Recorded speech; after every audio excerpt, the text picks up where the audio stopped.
భయపడకు. నువ్వు ఎన్నిసార్లు పరాజయం పొందినా ఆలోచించకు, దానిని లెక్క చెయ్యకు. కాలమనేది అనంతం. ముందుకు సాగిపో. నీ యొక్క ఆత్మశక్తిని మరలా కూడగట్టుకో. వెలుగు వచ్చే తీరుతుంది. గుర్తుపెట్టుకో మిత్రమా. నేను శివారెడ్డి కూతురివి. పేరు స్నేహలతారెడ్డి. ఎలా చెప్పగలిగావు? నా ఫేస్ లో నా తండ్రి పోలికలు చూసా? కాదు, నీ ఒంట్లో ఉన్న పొగరు చూసి. మీరు అనుకుంటున్నంత మంచిదాన్ని కాను నేను. నాకు పొగరు ఎక్కువ, అడుగు తక్కువ. ఇప్పుడు చెప్పండి, ఇంకా నేనంటే మీకు ఇష్టమే.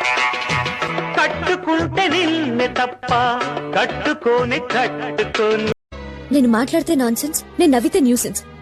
నేను తప్పు చేస్తే తిట్టమనండి, భరిస్తాను. కానీ నేనేం చేసినా తప్పంటే మాత్రం తట్టుకోలేదు. నాతో అంత బాధ అనిపిస్తే వెళ్ళిపోవచ్చు కదా.